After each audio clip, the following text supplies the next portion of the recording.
નમસ્કાર, આપ જોઈ રહ્યા છો નેશન પ્લસ ન્યૂઝ. હું છું આપની સાથે હેતલ ભગત. સુરતના ઉધના વિસ્તારમાંથી ગુમ થયેલ બાળક પોલીસને નંદુરબારથી સહી સલામત મળી આવ્યું હતું. પોલીસે બાળકને પરિવારજનોને સોંપ્યું હતું. સુરતના લીંબાદ વિસ્તારમાં રહેતી મહિલા ઉધના વિસ્તારમાં સિલાઈનું કામ કરે છે.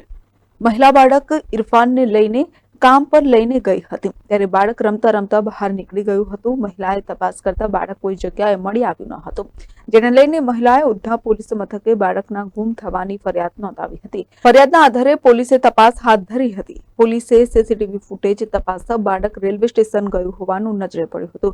પોલીસે રેલવે સ્ટેશનના સીસીટીવી ફૂટેજ તપાસતા બાળક નંદુરબારની ટ્રેનમાં બેઠો હોવાનું જાણવા મળ્યું હતું. ઉધના પોલીસે નંદુરબાર રેલવે પોલીસને બનાવની જાણ કરતા નંદુરબાર રેલવે પોલીસે બાળકની શોધખોળ હાથ ધરી હતી. નંદુરબાર રેલવે પોલીસને બાળક મળી આવ્યું હતું. ઉધના પોલીસે નંદુરબાર પહોંચી બાળકનો કબજો મેળવ્યો હતો. ઉધના પોલીસે બાળકને પરિવારજનોને સોંપ્યું હતું. ઉધના પોલીસ સ્ટેશન વિસ્તારમાં એક ભાઈ ત્યાં સિલાઈના ખાતામાં કામ કરે છે. તેઓ લિંબાયત રહે છે. તેમણે પોતાના બાળકને આઠ તારીખે ત્યાં લઈને આવ્યા હતા અને 10 વાગે તેઓ ત્યાં ખાતામાં લઈને આવ્યા હતા અને કામકાજ પોતાનું ચાલુ કર્યું હતું. આ દરમિયાન 12:30ની આસપાસ એમનો જે સન છે એ ત્યાંથી રમતા રમતા નીકળી ગયો હતો અને બાદમાં તેમને મળી નહોતો આવતો. જે બાબતને લઈને તેઓ તરત જ પોલીસ સ્ટેશન આવ્યા હતા. પોલીસ સ્ટેશન આવી અને એમણે જે પોલીસને રજૂઆત કરી એટલે પોલીસે આ બાબતને ખૂબ જ ગંભીરતાથી લઈ અને એના ઉપર કાર્યવાહી શરૂ કરી દીધેલ અને ગુનો દાખલ કરવાની સાથોસાથ પોલીસે ત્યાં પોતાની અલગ અલગ ટીમો બનાવી હતી. એમાં 4 ટીમો બનાવી અને સીસીટીવી ફૂટેજ જોવાના ચેક કરવાના ચાલુ કરી દીધા હતા અને સીસીટીવી ચેક કરતાં પોલીસને એટલી ખ્યાલ આવ્યો કે આ વ્યક્તિ, આ જે નાનું બાળક છે એ રેલવે સ્ટેશન બાજુ ગયું હતું.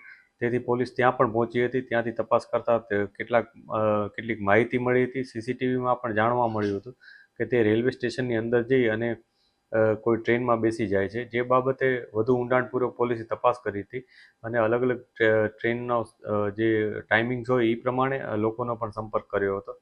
છેવટે પોલીસને ખબર પડી કે આ બાળક નંદુરબાર ની ટ્રેનમાં બેસેલ છે એટલે પોલીસે તરત જ નંદુરબાર રેલવે પોલીસનો સંપર્ક કર્યો હતો. રેલવે પોલીસમાંથી જાણવા મળ્યું કે આ બાળકને ત્યાં આવ્યું છે એટલે એ લોકોએ તેને ઉતારી લીધું હતું અને આ નાના બાળકને તેઓએ ચાઇલ્ડ વેલફેર કમિટી નંદુરબારને સોંપી દીધું હતું.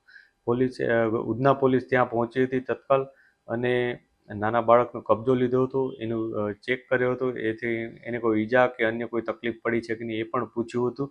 જે એકદમ સહી સલામત બાળક મળી આવ્યું હતું. જેથી પોલીસ ત્યાંથી લઈ અને તેને પરત લઈ આવ્યા હતા પોલીસ સ્ટેશન અને એમના મા બાપને સોંપ્યું હતું.